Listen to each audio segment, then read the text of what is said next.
तो हमारा पहला ही तो व्यंजन दोस्तों, स्वरों की सहायता से बोले जाने वाले वर्ण व्यंजन कहलाते हैं। ठीक है दोस्तों, तो स्वर होते हैं उनकी सहायता जितने वर्ड ऐड होते हैं जिनको व्यंजन माना जाता है। सामान्यतः व्यंजन की संख्या 33 मानी जाती है।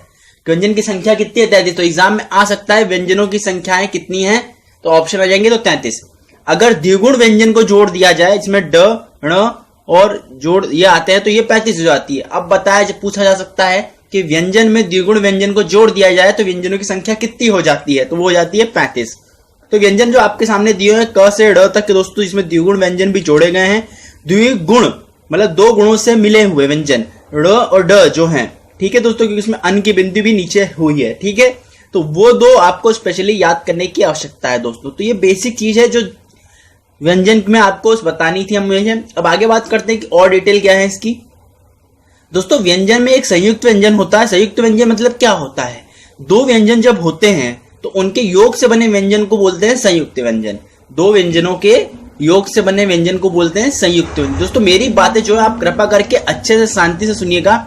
इसके अलावा बात करते हैं दोस्तों हिंदी की व्याकरण में निम्नलिखित में 3 व्यंजन ऐसे हैं जो दो दो व्यंजनों से योग से बने हैं। 3 व्यंजन टोटल हैं जो दो व्यंजनों के योग से बने हैं। और वो 3 व्यंजन कौन से हैं, तो वो व्यंजन आपके सामने दिए हुए हैं दोस्तों। अब ये आ सकता है कि ऐसे इनमें से कौन सा व्यंजन है जो दो व्यंजनों के योग से बना है दोस्तों। तो दोस्तों ऐसे 3 कौन से व्यंजन है, तो ऐसा आप देखेंगे तो आपका श, त्र और ज्ञ जो कि दो व्यंजनों के मेल से बना हुआ है। तो ये पूछा जा सकता है आपकी एग्जाम में, तो जो आपका श किस व्यंजन के मेल से बना है, तो वो क और ऋषि के मेल से, श के मेल से बना है। अगला जो त और र के मेल से बना है, और अगला जो है त और ज्ञ, ठीक है, उनके मेल से ज्ञ बना है दोस्तों। ठीक है दोस्तों, तो ये दो तीनों चीज आपको याद रखनी इंपॉर्टेंट है दोस्तों। ये आपके एग्जाम में आता है। ठीक है, ये वर्ण में आता है क्योंकि इसमें वर्ण में उच्चारण कौन सा है। ठीक है, तो उच्चारण में कैसे आप पहचानेंगे कि वो वर्ण उस उच्चारण में कैसे आता है। ठीक है दोस्तों, उच्चारण आता है क्वेश्चन। ठीक है, तो उसमें से ही आगे हम सबको बताने वाले हैं। तो दोस्तों स्पर्श, अब स्पर्श क्या होता है। ठीक है, ये व्यंजन के 4 भेद होते हैं जिसमें पहला भेद होता है स्पर्श भेद। ठीक है, अब स्पर्श में देखो दोस्तों, ये आपको समझ नहीं आ रही टेबल, लेकिन मैं आपको बताता हूं।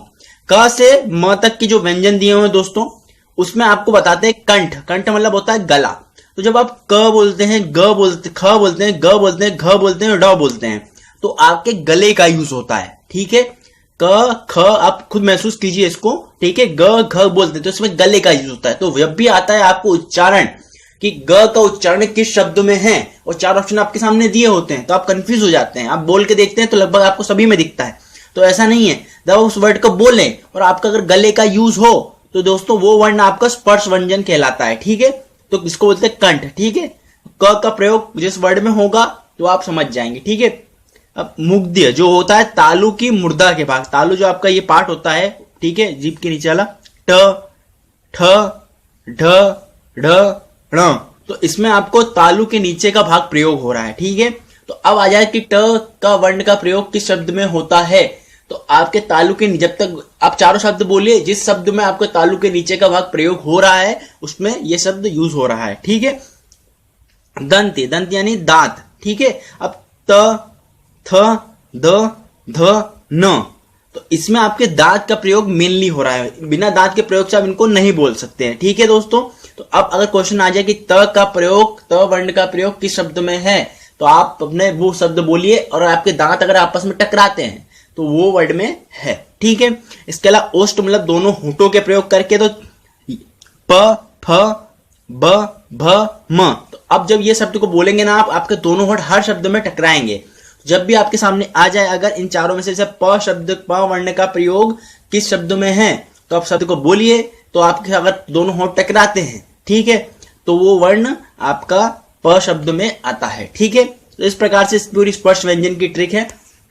आगे बात करते तो आगे इस स्पर्श व्यंजन में दूसरा आता है स्पर्श संघर्षी।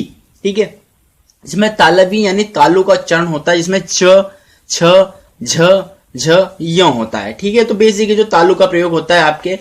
इसके बाद अगली बात करते हैं, तो अगली जो है दोस्तों, अगले 2 भेद जो है वो है अंत्यस्थ व्यंजन और दूसरा उष्म संघर्षी व्यंजन। ठीक है, अब दोस्तों यहाँ अलग अलग शब्द दिए हुए हैं, आगे के जो हमने पढ़े नहीं थे म के बाद वाले, य, र, ल, व।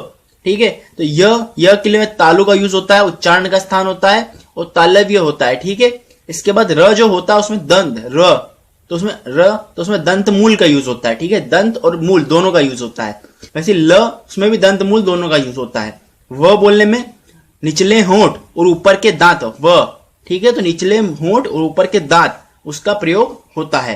तो आपको कुल मिला के चीज देखनी है कि कोई शब्द को प्रॉपर अगर आप बोलते हैं तो आपके मुंह का कौन सा भाग यूज होता है, ठीक है। तो उस प्रकार से अगर क्वेश्चन आ जाए कि व वर्ण का प्रयोग इनमें से कौन से शब्द में हो रहा है, तो आपको उस हिसाब से आना चाहिए, ये चीज पता होनी चाहिए, तभी तो आप उस चीज को लगाएंगे।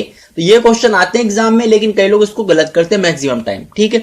अगला जो है उष्म जो है, ठीक है, इसमें श, जिसमें तालु का प्रयोग हो रहा है, तालव्य प्रकार का, ठीक है। उसके बाद श, तो उसमें तालु की मुर्दा का भाग का प्रयोग हो रहा है। इसके बाद श, इसमें दंतमूल का यूज हो रहा है, ठीक है।